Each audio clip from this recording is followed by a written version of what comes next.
It's the Good Friday music from Parsifal.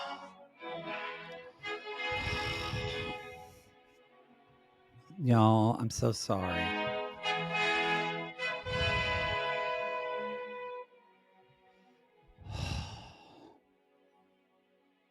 Just okay. I'll stop now because we're All right, going into a different tonality. We're going. Yeah. Okay. Sure. Isn't that clarinet? Okay. But no, we can't do this. We can't do It's this. the most beautiful No. music, besides some of Tristan, that Wagner ever wrote. That And I'm sure dirty Wagner anti-Semite. Yeah, I'm Dirty sure anti-Semite. Wagner would have told you how beautiful it was too, He would have. because he was a fucking Boy. asshole. What an egomaniac. Oh, But boy, there's so much beautiful music. how long is Parsifal? 4.5 hours. Wow. At least 4 hours. It depends on how quickly you take some of the tempe. You know, Wagner is and yes, if you're going Wagner, Carl, are they talking about Wagner? Richard Wagner, Wagner, like John Wagner, that guy that used to coach the basketball. I wonder if they're related. as Captain Glenn called him, the German composer who wrote an opera called Parsifal, and he is correct. It was written after about Sir Percival, who looked for the Holy Grail, one of Arthur's knights, and the piece is considered kind of Wagner's kind of most spiritual opera. There's some gorgeous moments in it, and it actually was only allowed to be performed at Bayreuth for like Performed at what? Bayreuth, the festival. That's where okay. In Germany. A lot of us don't live in Germany or are composing opera. Or- we don't or- we don't or know don't- what the festivals Wagner played at. Or don't know a lot of opera. Don't know a lot of opera history. Like literally, you said Bayreuth, like it was at Bayreuth, you know. at the same thing as Coachella. like Coachella. Yes, yes, it's not the same, Poodle. God, I just loved it when all of a sudden the opera scholars probably screamed when someone talked about the opera Parsifal. Oh my God, because I did. I did. I didn't as much as you, but I went, oh. But then I thought about you getting excited about it, and I went, oh no. I think I wrote a paper about it. I mean, I'll say this about Wagner. Y'all, he'll edge you for 4.5 hours, just a slow edge. But you will be edged. But he will come at the end. He'll come at the end. It's like they did the destruction of the world. It's like the ring cycle. At the end of Good or Damerong, you are covered in splooge. It's splooge, and might not be yours. Yes, everyone, and you're exhausted. Yes, but you get there. You know, there's some composers that just edge you and then leave you. It's like the woman who climaxed supposedly or had an orgasm in Tchaikovsky's Fifth Symphony at the what is the concert hall, and I'm like, maybe not that symphony, even though it's a great symphony. Wait a minute. Yeah, it happened. What? There was a story about a woman who orgasmed in the middle of, or in a production of what she was watching, a production of Tchaikovsky's or a performance of Tchaikovsky's Fifth Symphony at the Walt Disney Concert Hall. Why do people know that she orgasmed? I think she told everyone, or maybe everyone, maybe a woman beside her said, "I'll listen to what she's listening to." Like Harriet Sally. That line was ad-libbed, by the way. Yes, Estelle Reiner, Carl Reiner's wife. His wife, yeah, was the one who did it. We're such old gays. Yo, this current is reference. Sailing Yacht BDSM. Not only are we current references, we're just dating back to the 1860s. Or whenever Wagner was. Yeah, you're right. Not only current references. I'm going to take you back to eccentricities of opera history. You're lucky I didn't tell you about the performance history of Parsifal, that it wasn't allowed to be performed outside of Bayreuth for a long time because Wagner didn't want it to be. Clash and burn. And y'all, this is a very special episode of Below Deck Sailing Yacht. Do we want to do Eurovision first, or do we want to? I don't know. Or do we want to do it at the end? Again, kind of like someone at a Wagner opera. I think I'm just at your mercy of whatever you decide from your excitement. I think if you started this podcast thinking you were getting a below deck recap and you heard the Good Friday music from Parcel, you just turned us off. You just went wrong show. I don't have patience for these queers today. Why don't we? Because some people are going to care. Why don't we end with Eurovision so that way, if people don't want to listen to all of below or all of if they don't want to listen to Eurovision, they can change the channel. I think that's fine, but I do understand it because some people are confused or whatever. So we are going to begin with Below Deck Sailing Yacht. And I'm going to end with, and we'll put a time code where if you only came here, but listen to the whole episode, but if you only came here for the Eurovision recap, that's great too. That's great too. So just press that fast forward button. That's fine. Yeah.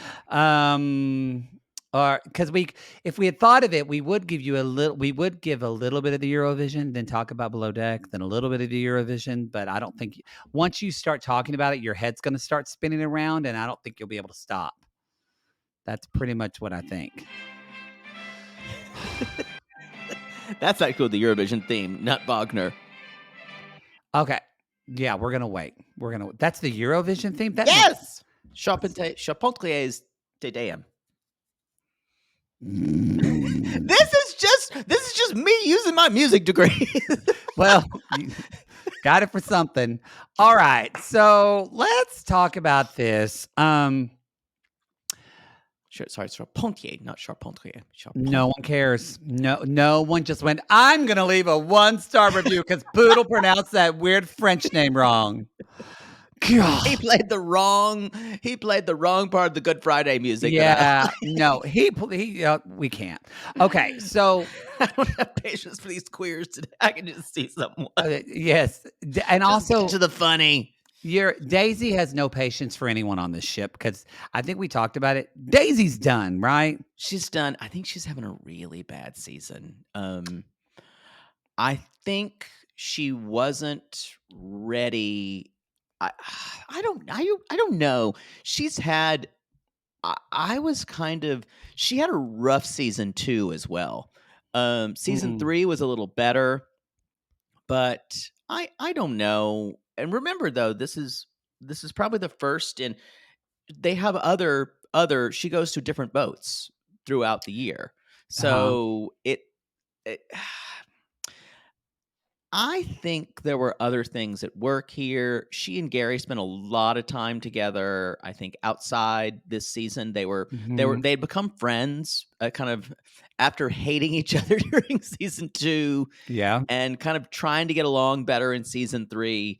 And they kind of became friends. And I think now, since he wasn't there in the beginning, he came in with a different kind of energy. And I think she was prepared for him to come in with good friend energy that they had achieved. And I think she's insecure because she has 2 stews who are a little green. They are a little green. I think she's, especially Lucy, it seems like. I think they're both hard workers and they get the job done, but they're very green.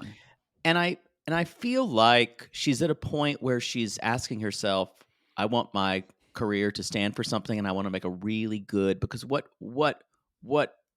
Daisy's self-worth is, like a lot of us, based on how well we show up in our own work and how well we're respected on the daily. And it doesn't seem like Captain Glenn, for her, is validating her enough.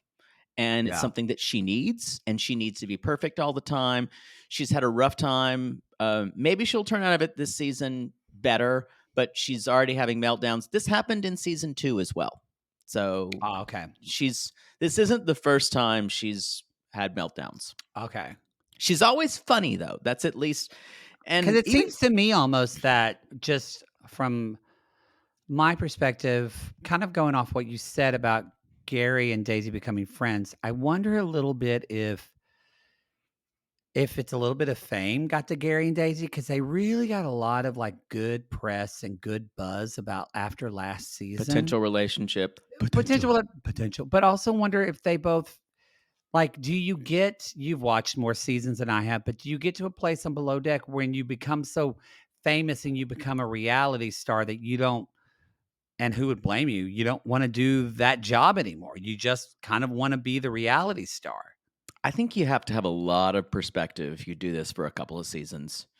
I think you could follow the Eddie model of being a golden retriever and just being there to have fun on the boat, or you do the Kate Chastain model of your brand and you're going to continue to do what you do because it's good money and you can have a little distance between your personal life and your life on camera.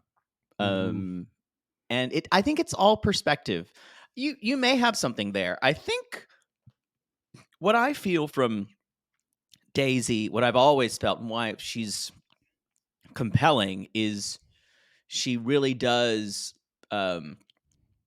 she doesn't have a lot of emotional boundaries. No. And that's extremely compelling.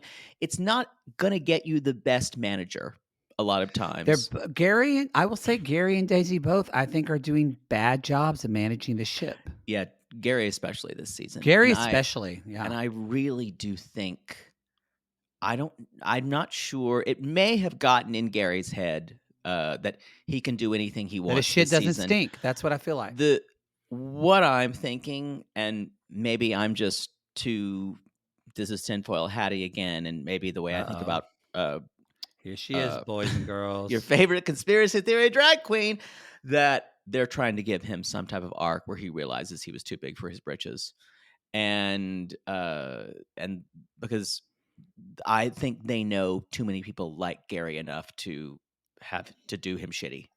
Yeah, Um, it's a weird, but I mean good, and it's just interesting. I like this season of BDSY, but there we haven't seen an episode where the crews seem to kind of somewhat have all their shit together, and their heads are just imploding. Uh, yeah. This is. I think it's all the Gary and Daisy are letting their personal dynamics play out as the I agree. microcosm is playing out in the macrocosm. Yeah, I Yeah, agree with that. unfortunately, and I think and Miss Collin is stirring the pot this season, Ooh, y'all. that is Miss big dick energy. That Miss is Thing is BDE. stirring. Ooh, with that big dick stirring. So But no, Colin's always been a gossip. He's always and they've both he and Gary have always but been he's right. gossip. He's Yeah. right. But both of them but Colin especially has always getting in there and just like said what he thought. And always talking shit about people. Yeah.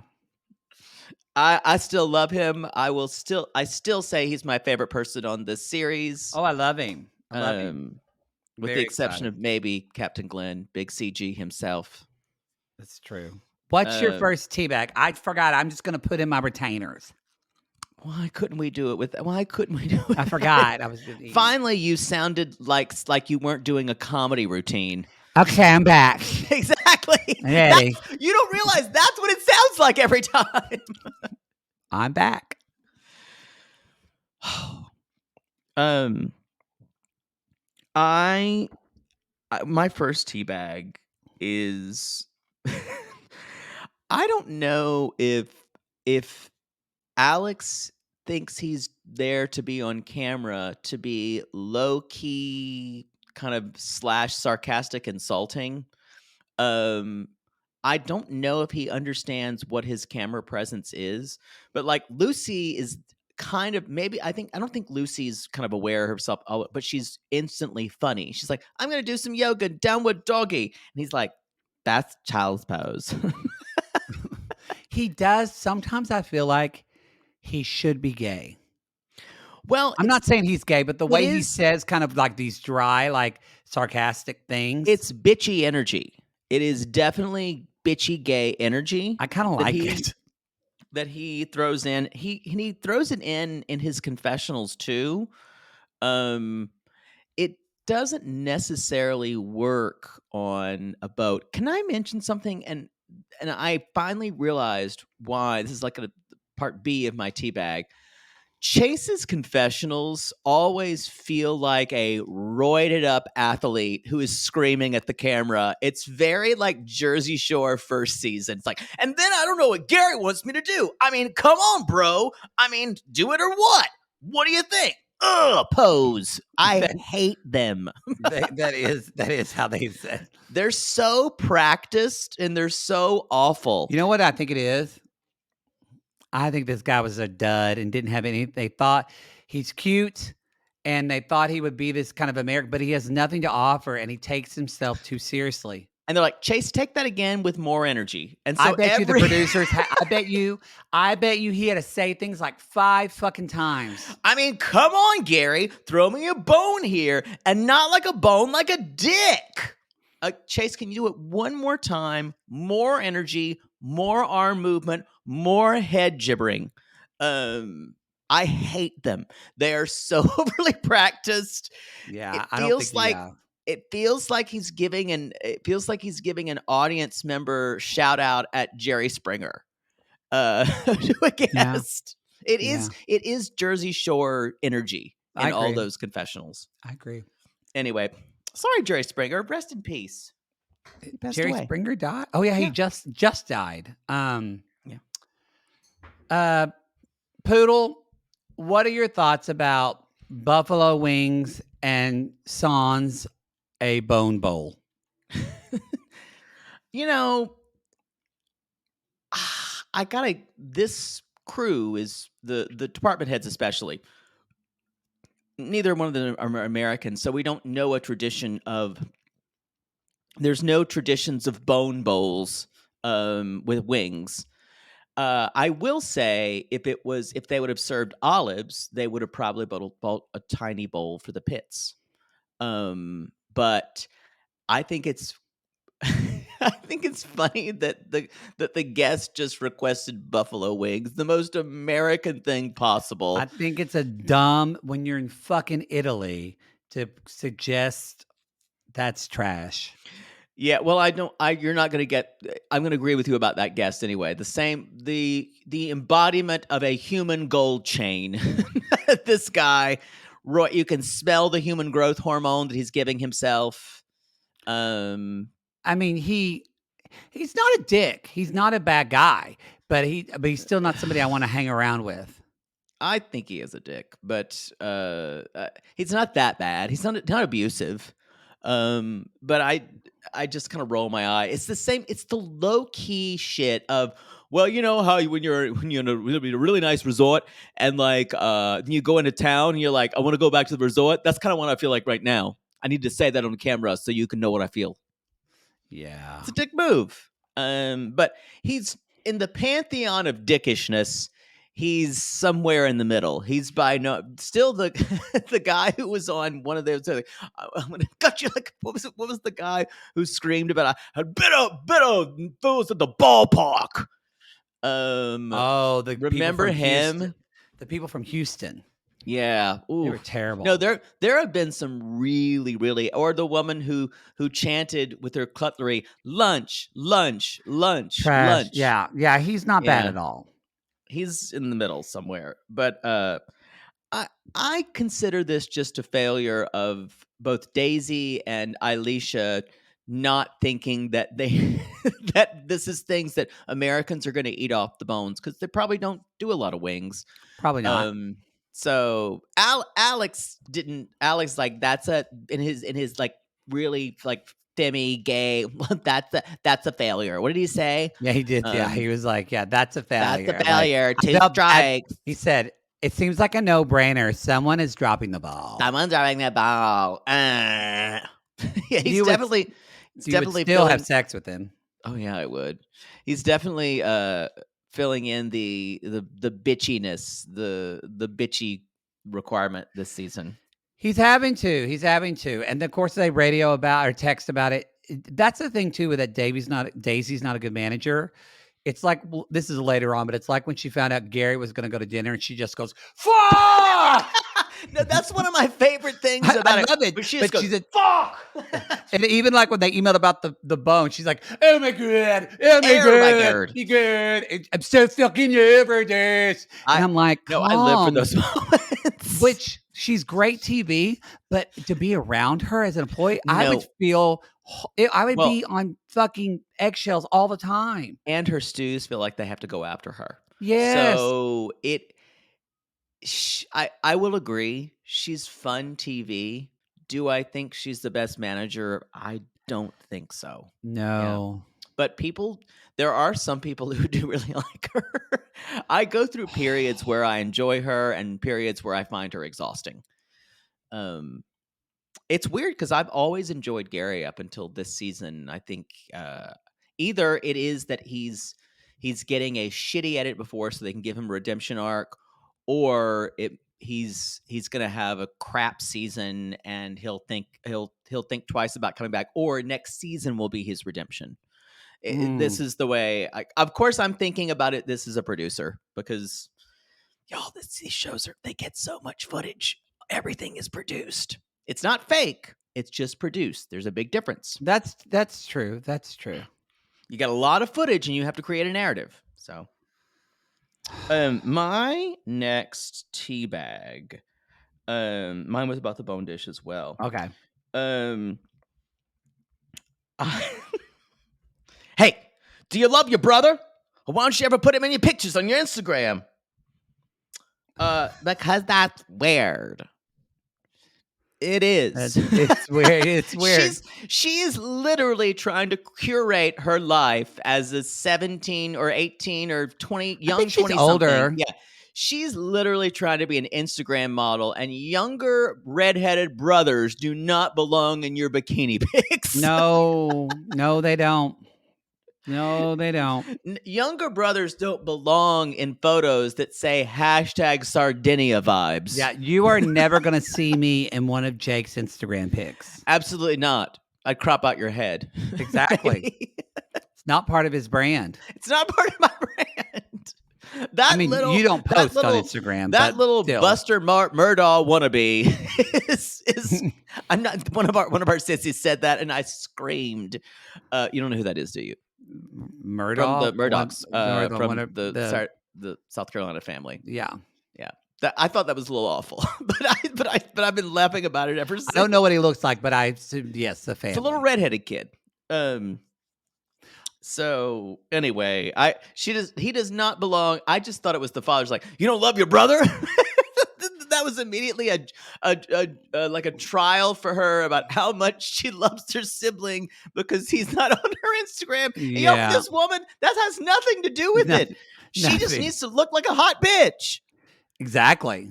I bet you her Instagram is just pictures up high, pouty face, all the good stuff. New makeup tips, shit like that. I have a question for you. Mm-hmm. What book did John write? I'm dying to know. If someone can tell me. That's a good question. I know it was some kind of entrepreneurial shit. I am certain. Yeah, look at John from Below Deck Sailing Yacht book. I don't know. And I'm quite sure it was self-published. I don't know. He did not get any type of an advance.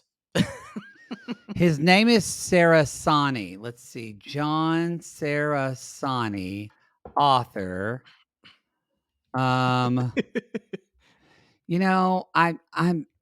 there's something wrong with me, but I look at his pictures. He is no, me. you're wrong. He's got that big football player energy that just and the kind of like. No, he's a douchebag. I know he is. I know. Do you ever wake up and think all the choices I've made romantically are wrong? Yes. Yeah. That's what, and I'm going to here to tell you, you're right. Everything you need to change everything. I know it's a problem. No, I don't. The book. Say it. 2,000% raise. There you go. Asked and answered. Entrepreneurial. Who's it published by? It's it's the only book he wrote, but it's pre-orders. We don't even know. That's self-publishing. Yeah, I think it's self-publishing. Go. You can see it'll say like I might don't. be by Amazon sometimes. I don't see it on. Oh wait, is it on Amazon? Yes, it is on Amazon. And 2,000% raise. John uses his experiences in leaving corporate America to compete on his own as a step-by-step guide for the reader, giving them ammunition to pull the trigger and not only reevaluating the pitfalls of working for someone else, but also how to be successful against much larger employers when working for themselves. Do we still have that infomercial music? Or you take it off? We still have it. Yeah. No, we took it off. Oh, never mind. Oh, God damn it. Well, we can't have 20 different sound effects. I'm not the fucking robot from the Mandalorian that can just do whatever you want at will. Well, let it be known, y'all. This is a self-published book. And I mean, great. This is vanity publication. Sometimes you want to write a book about your life. You got enough money to do it. Great. Sometimes you're a human necklace that needs to say things you've learned. Yes. Good for you. Great. Bully. Okay, that's all I wanted to say. Is what kind of book? I want to say they rolled the receipts. Gary said 3:30 and then told Chase 2:30. Gary's just fucking trolling Chase because he can't stand him. 100%. You think he just hates him? Yeah. Mm-hmm. I think. Yeah. Yeah. Okay. I just think it's a power play. But it's I don't know if I don't think he hates him. Actually, I don't think Gary hates anyone. I don't think he thinks about anyone that deeply. Yeah. I think Gary though is swinging his dick. He's wrong. I do think he's one of the deckhands who Chase brings a certain energy that I know what I'm doing and doesn't ask Gary for approval or doesn't ask what he should do, and Gary is threatened by that. Yeah, for sure. Well, and this is kind of the second part of this teabag because it happened right after. Is Mads the hero we all need because she's Gary and Gary? Oh, I love her. She's my favorite person on the boat this season, by the way. Same. Same. When she said, Gary love bombing me and all this affection is so cringy. Yuck. I think she has enough of a bird's eye view of her experience on the boat, and she's not getting swept into boat drama. No. Now, I guarantee you, when she drinks, all that perspective goes out the window, and she becomes fun Mads again, and she just wants to get hers.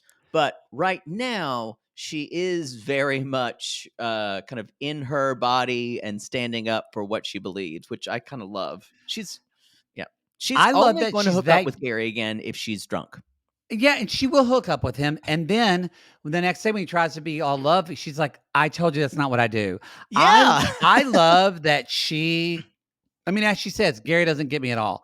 The confidence she has, if I had that confidence when I was that young, oh my God, I'd be doing this podcast on a yacht right now.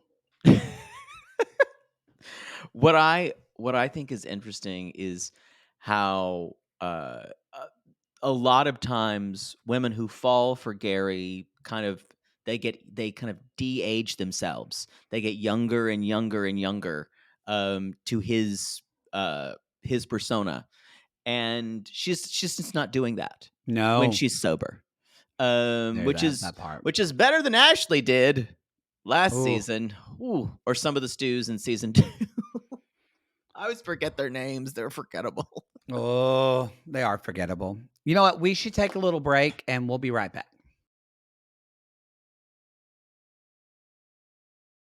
Hey, let me have a Bloody Mary. What is it? What did it say? The tail of the cat. The tail of the cat that bit you. The tail of the cat. You know, when you step on the tail of the cat and the cat bites you. Isn't that in it? Fucking idiot. Hair of the dog. I did Hair of the enjoy it. dog. I enjoyed this is later on, but I enjoyed what is it? My name is John. I'm on a boat. My chain's so heavy, it hurt my throat. I don't enjoy that. I just am like, it would be one of those. And then when he's trying to talk to Captain Glenn while he was docking. And Glenn's like, it's like, yeah, I got a house in Puerto Vallarta, blah blah blah. And Glenn's like, I'm sorry, I really need to dock the boat So right sorry, now. So Abe. sorry. Sorry. You know that Caitlin, our social media, Caitlin was watching it and going, God, he's so fucking Canadian now. Even Glenn was polite in telling him to shut the fuck up. What would Captain Sandy have, because Lee would have been like, yeah, get the fuck away. What would Sandy have said to him? Are you allowed here, sir? Yeah, I'm actually taking people's lives into my hands right now. Hey, producer, can you get him away from me? You know I don't talk with people, right? When I want to engage, I do. Thanks. No, he would have never been allowed. Yeah.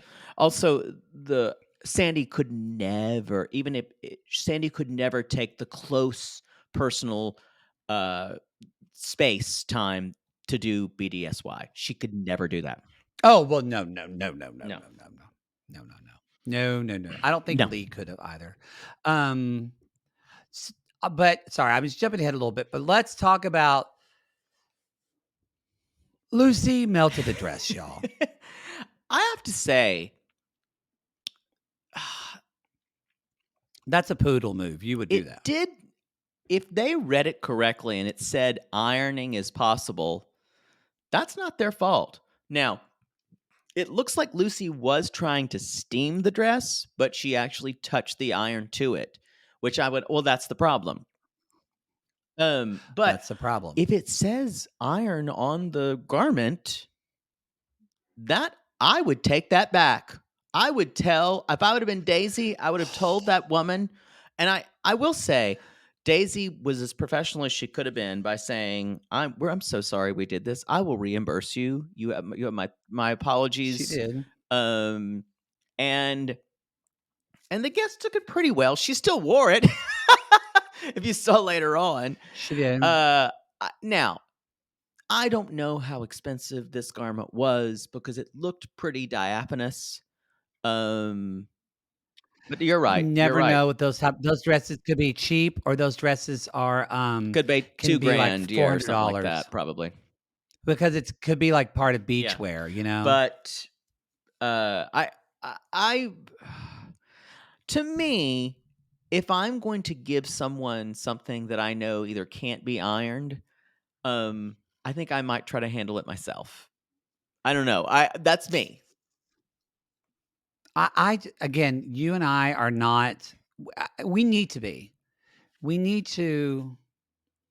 I was going to say we are not meant for this luxury life, and I've decided we need to change that because y'all.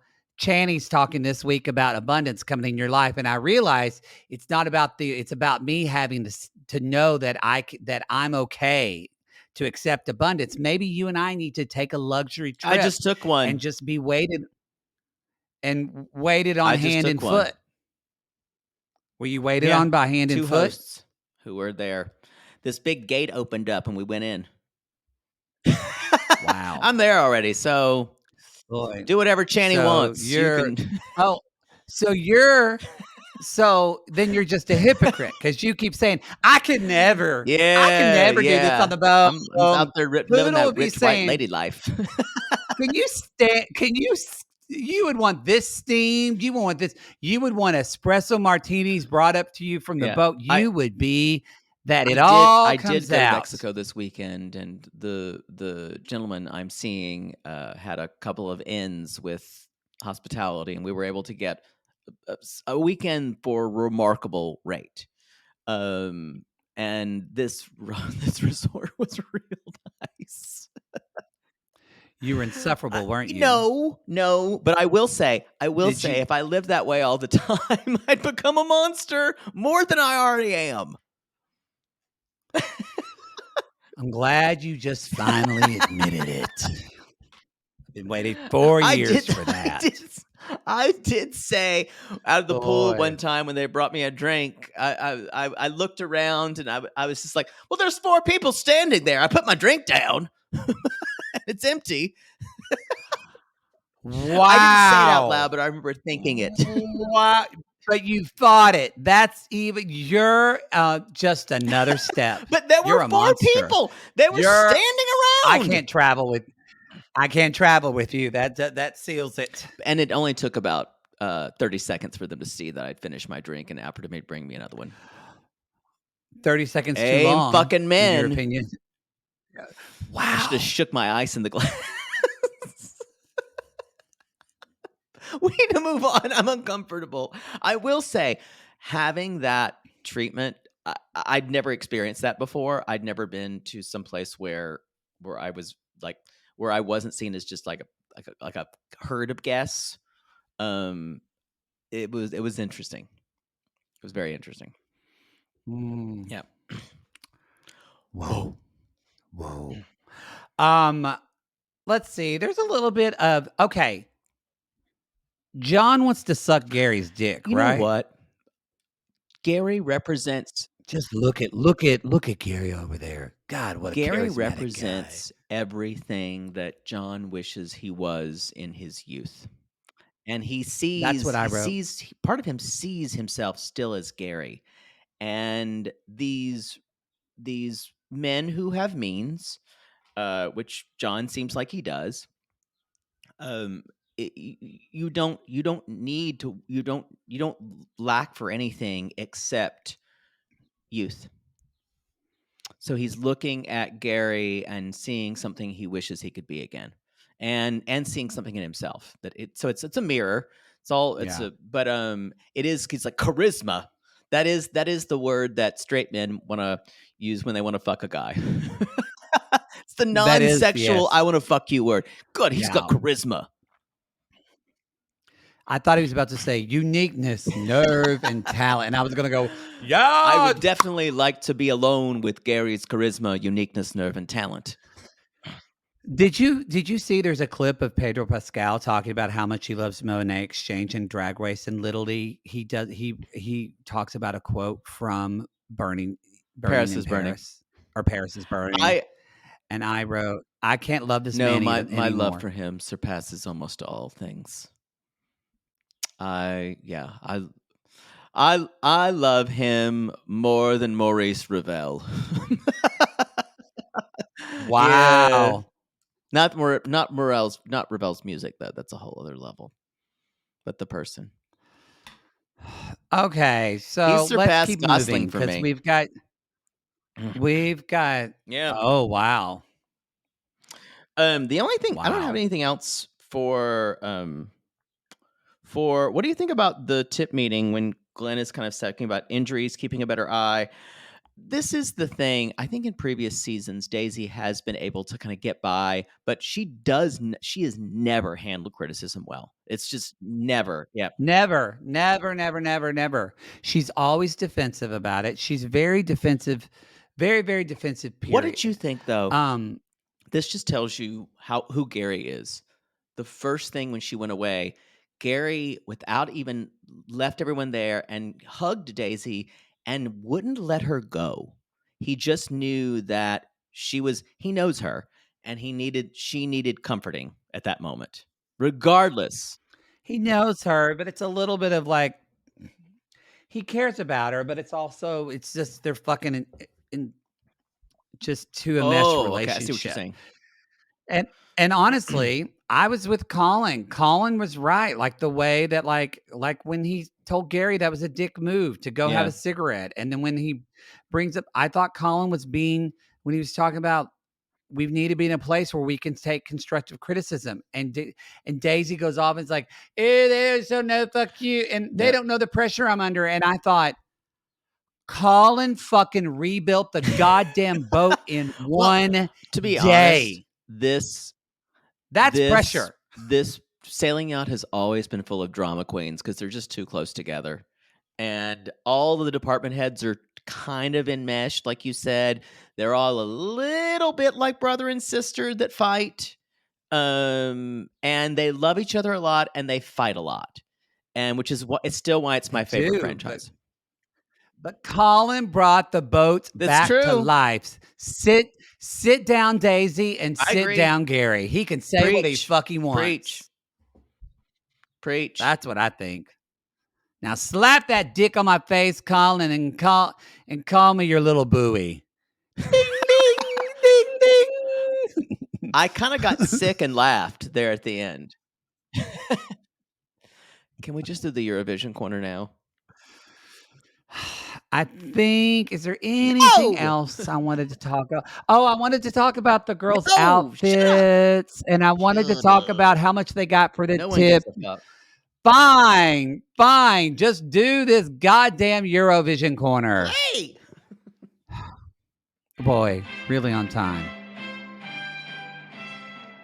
It's Poodle's Eurovision corner, final installment. Part 3. The finale. Ireland, yes, Sweden won. Sweden, maybe. Wasn't really Sweden listening, won, to be fair. And I thought Finland would be the runner-up. And I wasn't sure if Finland was. Honestly, I will say this about this year. Ireland didn't do well. I've been very hard on Ireland in this thing because the submission this year was laughable, but their submissions for the last 4 to 5 years have been laughable.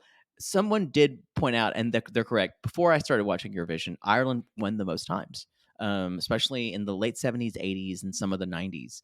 But they haven't had a good winner in a long time. And then they brought out Dustin the Turkey, and it's a whole thing. Now, and I know the Irish can take a joke better than anyone in the world, and I love that about them. But their submissions the last 6-7 years have been laughable. It's been rough. Anyway, so this year, what I want to talk about in general about this year of Eurovision, and I'm so glad so many people have told me I've just gotten into this because you were talking about it. I'm so happy to give you the gift of the craziness, the madness that is Eurovision. This year was a weird year, I think. It was definitely a meh year in general. Now that I'm seeing it on the finale and knew how that went, it's one of those things how I could like every year, I listen to the songs first, and I usually choose 1, 2, 3 of them that will be kind of up there. And usually I hit 2 out of 3, and one's always a surprise that people like. But 2 out of 3 ain't bad. Listening, I think I said this before.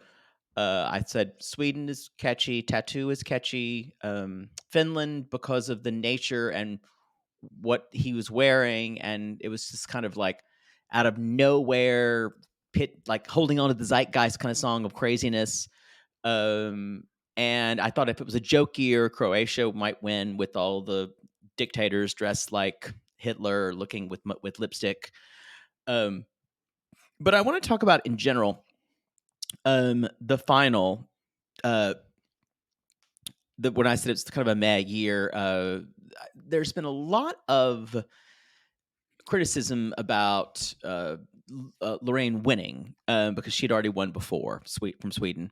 But I honestly think it was the Finland song was good, but it was just kind of different. It was a fun song.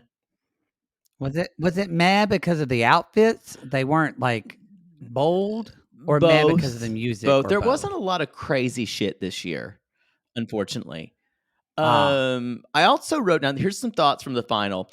Hannah Waddingham, which I kept saying Waddington because I never watched Ted Lasso. But Hannah Waddingham, I'm sorry. I think like Paddington. Hannah Waddingham is padded like a drag queen. And good for her. I just want to talk about a little bit, just about some of my favorites in the final. Austria's song about Edgar Allan Poe, I loved. It was weird. Who the hell is Edgar? It's very Missy Elliott, Robert Palmer video aesthetic. Oh, Um, uh, I hated the Switzerland song about water guns and how the song metaphors about war are so clumsy. And one thing I kept saying this year, and this is a kind of common Eurovision complaint. I kept down, when is this styling? When are we? Is this late when? 90s? Is Oh, this mid 2000s? When is this mm. styling? Um Like not in it wasn't in a good retro no. way. It was just Yeah. looked Not outdated. even dated. It's like Ooh. it's it's hard to explain. I do need to point out, and I need to apologize to some of the France fans, because I hated the song by Lazara, évidemment, when I first heard it, and then I got to where my gentleman friend, the man who I've been seeing, kind of liked the song, and I was like, I don't want to listen to it anymore. And then I looked at the lyric. I'm like, okay, I'm liking this more. Yuck. And then I really liked it. And I was shocked they did so poorly in the final. If you don't know, you don't know. But a lot of times the Eurovision jury gives 50% of the vote, and the public gives 50% of the vote. There's a jury like with 9 I people don't know if it's a jury of 9 or people, 12? Oh. but like a bunch of Who's in the jury? I don't know. It's like Well, what do you It's mean a it's like jury? Is it like selected aliens? by the people, Is there a board of visitors or probably whatever? Eurovision. I'm But they're sure it's visitors like for Eurovision. I'm I don't sure it's like like Prince Charles is on or King I don't Charles think or like he's on it, but I'm sure it's like music people in the know. Hedda Gabler? I don't know. Who's on That's a it? play. Um, I the guy from Cyprus was really hot, and I wrote down, all I see is arms. The falsetto is nice, the vocals are decent, but the song is bad. Is Cyprus a country? Cyprus is a country off of Greece. Yes, Really? we got to get you that Look at atlas. that. I thought it God, was you're just a type of misinformed. herb you burned or tree. Is that where cypress trees come from? I'm moving on because these are What? stupid No, questions. seriously. Spain, I hated this song. And this is a Big Five song, and I hated it. And I said, this is a pop song contest, 2 ambient, 6. What's the song called? Ea. Oh. EAEA. It was very Balkan, but I'm like, this is a pop song contest. The Italy song by Marco Mengoni, he's hot. And I had a problem with the styling that this is just I said, this is an ice dancing outfit. He looks very uncomfortable in this like glittery. And I said, this is what you show up for at an event in West Hollywood. He is hot. Whoa. And Whoa, mama and they likey. had this random 2 guys in the staircase behind him, and the vocals were good. He got emotional at the end. I did give him a good score, but I said he's going to get sympathy vote. What you also need to know about the jury votes for this is it's kind of based on geopolitical allyship. So a lot of times, if you're Cyprus, you're going to give your points to Greece because they're your neighbors, so they won't bomb you or take care of you in good times. The Italian guy is gay, right? No. God, you they really hide it can't well. tell based off of his Instagram. So why? Because it's all like him Yeah, shirtless. you keep talking. I went down a wormhole of Marco Magoni. So give me hole. that baloney. Wormhole is Wormhole is a different thing. So wormhole is what I call it because it swallows you whole. Oh, wow.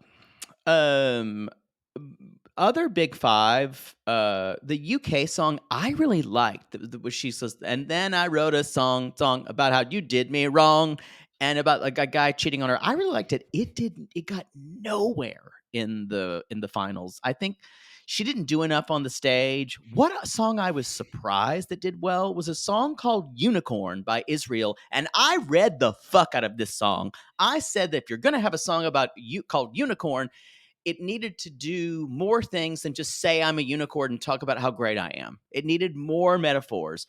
Also, there was this part of the song, I'm a phenomenal. I'm like, that's another song. It's like a whole other hook. It annoyed me. I have another thing where the juries they're announcing their jury votes, and I wrote, "Why does Iceland always make it weird? Always." And I talk about, again, this is an exercise in geopolitics, which the whole thing is. I was shocked at Belgium getting votes because that was the song where it was like a white soul singer with like tons of black backup singers, which I thought was positively colonial, especially when it relates to Belgium.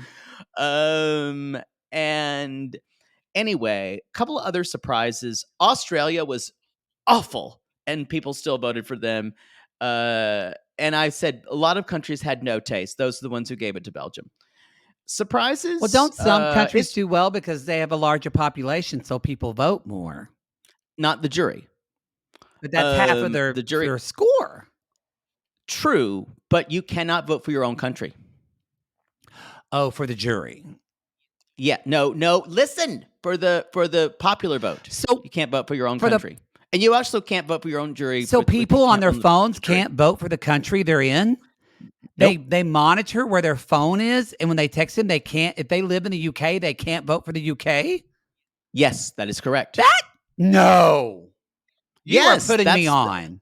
No, I'm not. So like that would. So then it's not a popularity contest. That would be like, so they have they have technology to do that. So you mean that they could say anybody from Oklahoma can't vote for Carrie Underwood just because it's a popularity contest, and they wouldn't let them? Yes, and I think it's pretty fair. That's amazing. I think we should do that here. There have been people who say that 75%, they think it should go to 75% popular vote and very little jury vote. Remember, though, the Eurovision competition was built on people who were songwriters, and the jury was supposed to take songwriting into place, and the public would not think about. So people are like ABBA are on the jury. Yes, sometimes. I'm Googling who's on the Eurovision jury. I think this is important. I've never looked at it. Well, golly, I guess you just don't analyze what's happening. Maybe. But I want to say also the Eurovision audience who was there kept screaming about Cha Cha Cha, the Finland song. And they kept bringing it up like soccer hooligans. And Hannah Waddingham was like, shh, be respectful. And so there was a lot of pro-Finland. And I thought I grew to love the Finland song. I think it's really fun, but they got a ton of popular vote. And it was in between Sweden and Finland at the very end, and Loreen got enough popular vote. She got the second amount of popular vote. Oh. And wow, but she got the highest jury vote. Well, this is really, it says a jury must be appointed by the broadcaster to vote in the semifinals. They must consist of 5 members. It's the BBC, yeah. 5 members from the music industry, a singer, a DJ, composer, lyricist, or producer, and must have a fair balance of age. But it doesn't tell you who they are. It may be secret, yeah.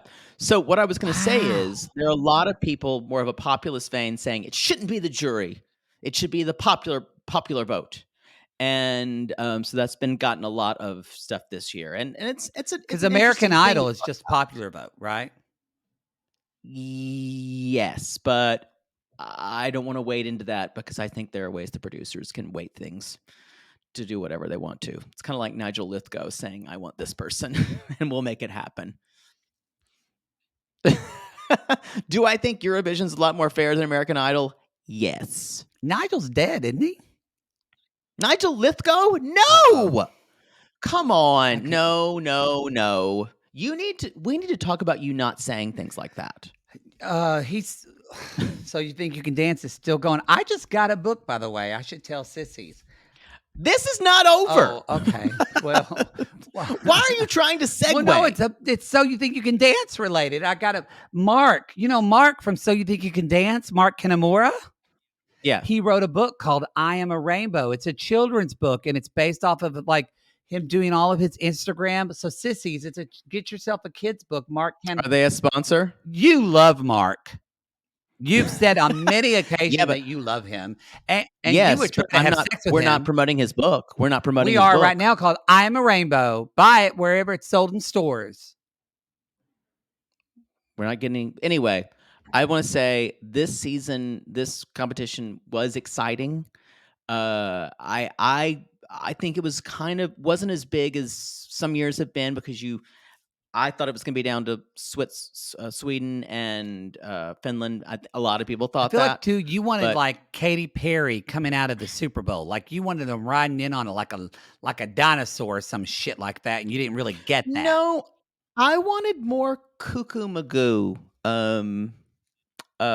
Last year was also a kind of a meh year, but we got more crazy shit. I also think there was a lot more. I think because Lorraine has been a kind of she's a superstar already on the world stage, and I think there was a lot of people saying they don't want her to win again, because she won it before. I get that, but at the same time, the guy who was the runner up to Lorraine said, "I love Lorraine," and then Karaya, I think is his name, and but the thing is, y'all don't worry about Karaya from Finland. He got what he wanted. He got tons of fame. He's going to do really well in Finland and through most of Europe and for other people who don't have any taste. Uh, but he's going to be fine. The song was catchy. I've looked at the lyrics. It's about drinking and having pina coladas after work and just loving life. Hey, nothing wrong with And that. also, do I think that Tattoo was the best song in 5 years? I do not. I think her song Euphoria was a better song that she won for before. I didn't But I like do the think it Tattoo was song. I listened to it. I thought it was sad. Thought it was boring. Thank you. Thank you for if you say it's sad, I would want you need to listen to the rest of the songs before you can Well, even I'm just saying, make I a saw judgment. that one and I thought, well, I'll watch one of these songs. Maybe this is and that's the one I happened to watch. And she's in this box thing going up. Boring. You can't have an opinion. You're What? not allowed to I talk in just the think rest it of could have these been more corners. exciting. I'm going to agree with you there, but in comparison to the other things, you're incorrect. What a snooze show then. I'm glad you make it sound exciting when you talk about it. It is exciting. You're not helping. That is the conclusion of my Eurovision corner, which you have ruined. Anyway, we'll see. Well, in another 4 years, we'll do it again. Some of the other acts I wrote down. Right, 4 years, or is it every year? Is this every? It's every They year. do this It's every year. This is a lot. Yeah, it's every year. Next year will be in Sweden because the country that wins is the host country next year. Ah. Yep. Well, we should go. And Ukraine I couldn't have host. family in Ukraine Sweden. couldn't host this year They're busy. because of the war. Yeah. That's the show. Do you feel better now? I do. I feel like there was more things I had to say, but I was being rushed by you. I wasn't rushing fine. you at all. You were asking terrible questions. But I will Next say year, there I'm was just a going to go lot to the bathroom and let you finish out the show. I'd love that. I still feel like Iceland's song called Power was a really fun song with great vocals that was robbed because they didn't make the final. And I really enjoyed the Edgar Allan Poe song. I even liked the French song. The German song, by the way, the Lord of the whatever the fuck it is, Blood and Glitter. No. Stop it. Do better, Germany. It's too German. Anyway. Till next time, till next year, y'all, the Eurovision corner is closed. All right, everybody. That's been your Below Deck Eurovision corner. Next year, I'll go on vacation. I'll go to Mexico when they're doing this, so that way you can just do whatever you need to do. You can go off to fucking Cancun. Sure. We're going to be back at it this week. Poodle is invigorated from Eurovision in Mexico, so I don't know what the week's going to hold in store for y'all, but all I'm going to say is hold on, because we're going to go, bitches. All right, go to Reality Gaze. I am invigorated. Good. Go to realitygaze.com. That's where you can find all of our shiznit. Follow us on Instagram, TikTok. Leave a review on Apple Podcasts or Spotify or wherever you listen to podcasts. cast. And y'all, we will see you next time. But until then, Poodle, we can't say anchors are gay, so you've got to figure out a way to end this because you want to do Eurovision. Until then, who the hell is Edgar? No one will understand that.